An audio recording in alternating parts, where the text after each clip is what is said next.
नमस्कार दोस्तों, आप सभी लोग का स्वागत है पांडे प्रोडक्शन पर सनातन जागृति प्रोग्राम में। तो ये दोस्तों, आज मैं फिर से एक सत्य घटना लेकर आया हूँ, लेकिन किसी नॉर्मल इंसान का नहीं, बल्कि बहुत ही महान पुरुष का। ठीक है? तो दोस्तों, वीडियो स्टार्ट करने से पहले मैं आपसे अनुरोध करना चाहूँगा कि चैनल को आप सब्सक्राइब कर लीजिए, बेल आइकन दबा लीजिए, ताकि जो कुछ भी मैं वीडियो डालूँ सनातन जागृति प्रोग्राम के अंतर्गत आधार पे जो भी डालूँ, वो आप तक पहुँच पाए। और प्लीज़ आपसे अनुरोध है कि एक छोटा-सा सहयोग कीजिए सनातन धर्म के लिए। यदि कुछ नहीं कर रहे हैं आप, तो कम से कम वीडियो को शेयर किया कीजिए, जो भी सोशल मीडिया पे यूज़ करते हैं, फेसबुक, इंस्टाग्राम, टेलीग्राम, स्नैपचैट। ठीक है? तो दोस्तों, आइए जानते हैं कि आज का टॉपिक क्या है। दोस्तों, आज हम बात करने वाले हैं कि हनुमान चालीसा की रचना बाबा तुलसीदास द्वारा किया गया है। ये सारा संसार जानते हैं इस बात को, इस महाकाव्य के बारे में। लेकिन बाबा तुलसीदास ने इस रचना को कैसे पूरा किया था? ठीक है? बाबा तुलसीदास ने इसे कहाँ पूरा किया था और किस परिस्थिति में पूरा किया था? ठीक है? किस परिस्थिति में हनुमान जी ने इनको प्रेरणा दिया कि आप हनुमान चालीसा का आप रचना करो, है ना? किस जगह पे था, क्या कारण था, इस चीज़ को जानते हैं। ठीक है? तो दोस्तों, मैं बता दूँ कि जैसे कि आप सभी जानते हैं कि तुलसी बाबा का रचना तो बहुत सारा है। ठीक है? बहुत सारा है, विनय पत्रिका है ना? अ बहुत सारा राम जी भी और सीता जी का विवाह का, और हनुमान अष्टक, हनुमान बाहुक, हनुमान साठिका। ठीक है? रामचरितमानस तो अपने आप में दिव्य है, तो जानते ही हैं आप लोग। तो इनमें से सबसे प्रचलित जो काव्य है इनके द्वारा लिखा गया, वो हनुमान चालीसा है। ठीक है? और इसकी महिमा तो अच्छे से आप वाकिफ़ हैं। लेकिन इस घटना को भी जानना अति आवश्यक है कि जिस भी किसी चीज़ की रचना की जाती है, उसके पीछे एक अलौकिक कारण होता है। यदि कोई भी धर्म ग्रंथ यदि लिखा गया है, तो उसके पीछे का अलौकिक कारण क्या है? दिव्यता क्या है? क्यों इस उस कारण को आज समझ जाएँगे कि इस कारण से इस ग्रंथ को लिखा गया। उस कारण को जानने मात्र से आपको समझ में आ जाएगा कि इस काव्य का, इस ग्रंथ का क्या महत्व है, इसका यूज़ क्या होना चाहिए। ठीक है? तो प्रोडक्शन का रीज़न भी समझना चाहिए कि इसका प्रोडक्शन क्यों हुआ, क्यों हो रहा है। तो दोस्तों, जैसा कि मैं आपको बता दूँ, सबसे पहले आपको छोटा-सा एक परिचय है बाबा तुलसी का दे दूँ।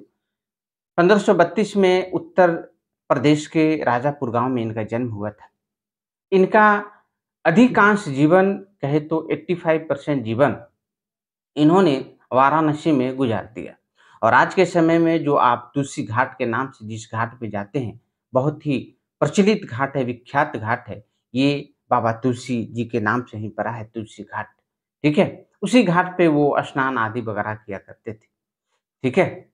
और उसके बाद अ, ये जब वराह क्षेत्र में गए, तो उन्होंने राममानस के बारे में सुना।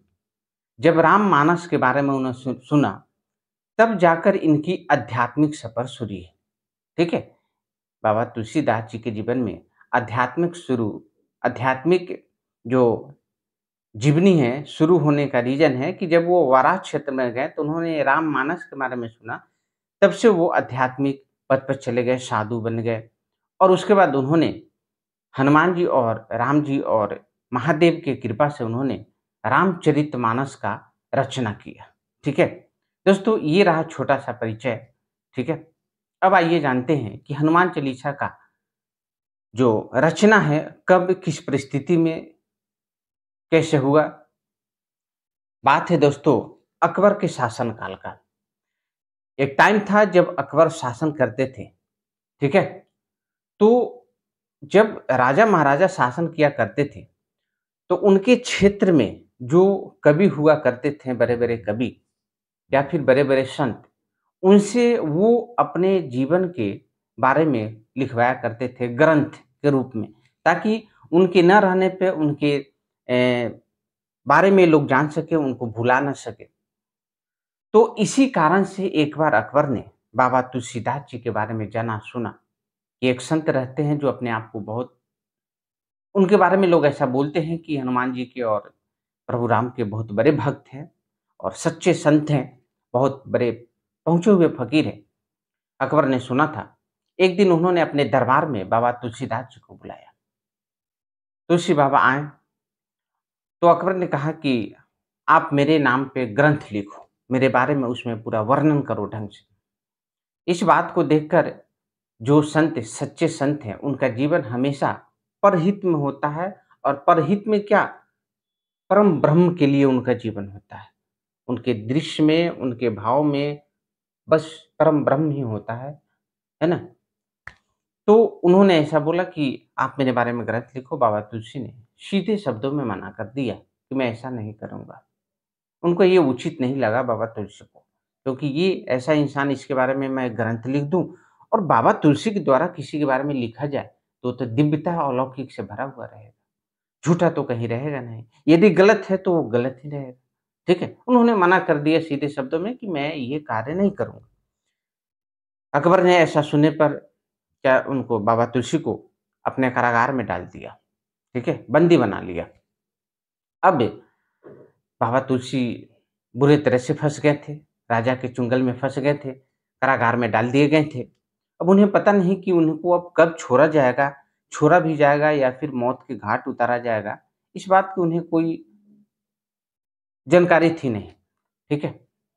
तो जब वो जेल में ही थे, है ना? लगभग 40 दिन वो जेल में रहे। उसी दौरान उनके दिमाग में एक बात आई कि इस संकट से यदि मुझे कोई निकाल सकता है, इस राजा के बंदी से मुझे कोई निकाल सकता है, तो सारे मंत्री, सेना तो सब उन्हीं का है। यदि मुझे कोई निकाल सकता है, तो मेरा सिर्फ़ राम है, मेरा सिर्फ़ हनुमान है। सिर्फ़ संकट मोचन ही इस संकट से मुझे बाहर निकाल सकते हैं। उनके मन में ये विचार आई और हनुमान जी ने प्रेरणा दिया कि हनुमान चालीसा की रचना करने के लिए, और उन्होंने इसी 40 दिन के दौरान हनुमान जी चालीसा का रचना किया। और रचना करने के बाद सर्वप्रथम स्वयं हनुमान जी ने इसे सुना, जब उन्होंने विनती लगाई इसे पाठ करके, ठीक है? स्वयं हनुमान जी ने सर्वप्रथम इस हनुमान चालीसा को सुना और इस प्रार्थना को सुनने के बाद हनुमान एक दिन बहुत बड़े झुंड में वानर आए और पूरे अकबर के महल पर धावा बोल दिया। और धावा बोलने के कारण कोई छोटी-मोटी मामूली नुकसान नहीं, बहुत बड़ी नुकसान हुई अकबर के महल का, बहुत ज़्यादा। इस बात को जैसे अकबर ने सुना, समझा, मंत्रियों ने आकर बताया कि आप जिनको कैदी आपने बनाया है, वो कोई मामूली फ़कीर नहीं है, वो कोई मामूली संत नहीं है, वो कोई झूठे इंसान नहीं है, है ना? उन्हीं का ये बंदी बनाने का प्रकोप है ना? जो आप अभी झेल रहे हो, उन्हें जितना जल्दी हो आप उन्हें छोड़ दो। जैसे अकबर को इस बात समझ में आई, तुरंत बाबा तुलसी को वो रिहा कर दिया, बरी कर दिया और इस तरीके से हनुमान चालीसा का रचना हुई और बाबा तुलसी कैद से छूटकर बाहर आ गए। इसीलिए बोलते हैं कि यदि महा से महा कोई संकट हो, तो चूँकि 40 दिन के दौरान रहने के दौरान उन्होंने लिखा, इसलिए बोला जाता है कि 41 दिन का किसी भी पाठ को अनुष्ठान यदि आप करते हैं, तो आपको अवश्य ही सफलता मिलती है। लेकिन ध्यान रहे कि ये भ्रम ना पाले, क्योंकि ये तुलसी बाबा का द्वारा लिखा गया है और तुलसी बाबा की श्रद्धा निष्ठा ने ये घटना करवाई, जो साक्षात हनुमान जी प्रकट हुए और हनुमान जी ने उन्हें कैद से बाहर निकाला। यदि आपकी निष्ठा श्रद्धा ऐसी होगी, तो निश्चित रूप से आपके लिए वो प्रकट हो जाएँगे। लेकिन इस बात को दिमाग में रखें कि निष्ठा, श्रद्धा, भक्ति भाव होनी चाहिए। ठीक है? तो दोस्तों, आपने जाना कि हनुमान चालीसा की रचना किस तरह हुआ, है ना? किस तरीके से विकट परिस्थिति में हनुमान जी अपने भक्त का साथ देते हैं। किस तरीके से प्रभु राम किस तरीके से अपने भक्तों का अ, सहायता करते हैं, है ना? निश्चित रूप से यदि आप सच्चे भक्त हैं, तो सनातन जागृति प्रोग्राम में यदि आपकी मदद है, यदि आप सहयोग करते हैं, आपकी भाव आती है, निश्चित रूप से आप पर हनुमान जी प्रसन्न होंगे। क्योंकि मैं सनातन जागृति अभियान के लिए कार्य कर रहा हूँ और हनुमान जी हमेशा सनातन के कार्य के लिए, राम जी के कार्य के लिए उन्होंने जन्म लिया है। तो न यदि आप छोटे से सहयोग में यदि आप मदद करते हैं, चैनल को सब्सक्राइब करके, बेल आइकन दबा के और लोगों तक शेयर करके, तो निश्चित रूप से आप पुण्य के भागी बनेंगे, है ना? ये मेरा वादा है, ठीक है? तो दोस्तों, जय श्री राम, बहुत-बहुत धन्यवाद।